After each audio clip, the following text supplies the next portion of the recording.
He was fast, fearless, a scoring machine, and for a stretch in the late 2000s, Monta Ellis was one of the most exciting guards in the NBA.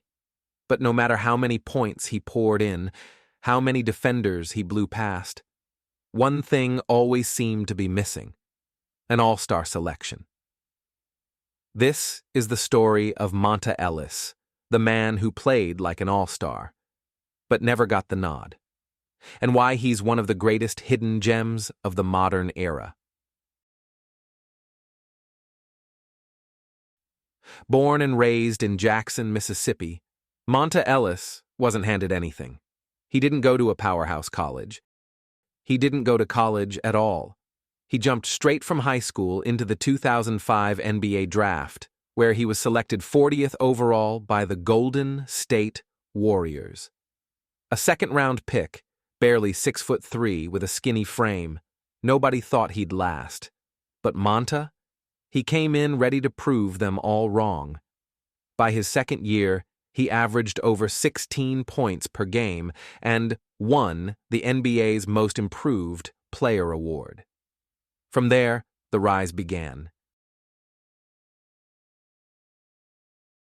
Between 2007 and 2012, Monta Ellis was a problem.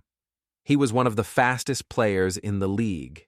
End to end, stop on a dime, change directions like water. During the 2009 to 2010 season, he averaged 25.5 points, 5.3 assists, 4 rebounds, and 2.2 steals per game. Let that sink in. Only a handful of players in the league put up numbers like that. Kobe, Wade, LeBron, and then Monta. But unlike the others, he wasn't getting all-star votes. Why? Team record. The Warriors were struggling, rebuilding, and buried in the West standings. But if you watched the games, you knew. Monta Ellis was the engine. Night after night, he carried the load for Golden State. No help, no rest, just buckets. Monta wasn't just a scorer. He was an artist with the ball. His first step? Elite. Mid-range game? Deadly. Finishing at the rim? Absurd for his size. He could twist, contort, flip shots off the glass with either hand, and still land on balance. He had that rare ability to create space without needing a screen. One crossover, one hesitation, and it was good night. And don't forget, this man led the league in minutes per game in 2010. He never slowed down. He played hard, fast, and fearless. And he rarely sat out. So why wasn't he ever an all-star? Let's be real. Monta Ellis played in an era loaded with Hall of Fame guards. Kobe, Nash, Chris Paul, Tony Parker, Darren Williams, Brandon Roy, Manu Ginobili. The Western Conference was stacked, and unfortunately, winning mattered more than raw production. The Warriors weren't contenders. They didn't get the national spotlight. And Monta, despite the numbers, stayed in the shadows. But make no mistake, he had all-star caliber seasons. The tape tells the truth. In 2012, the Warriors made a franchise-altering decision. They traded Monta Ellis to the Milwaukee Bucks and chose to build around a young Steph Curry instead. At the time, fans were furious. Monta was the team's heart. But history worked out. Steph became Steph. And Monta, he kept hooping.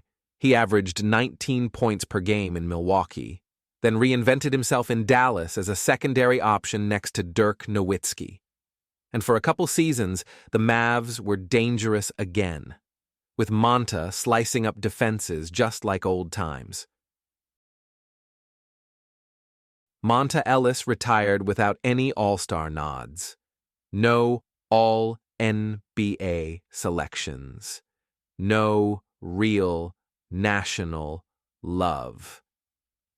But let's not rewrite history. For nearly a decade, he was one of the league's most explosive guards. He gave the Warriors identity before their dynasty. He gave fans something to watch when the team was going nowhere. And his style? It influenced a generation of combo guards, guys who could handle, create, and finish creatively at the rim. Today, his name rarely gets mentioned. But for real hoop heads, Monta was never forgotten. He didn't make the all-star team, but he played like one. He didn't win a ring, but he gave everything he had. And that's why Monta Ellis is more than just a scorer. He's a hidden gem. If you've been sleeping on players like Monta, it's time to wake up. Hit subscribe for more stories like this. New episodes every week.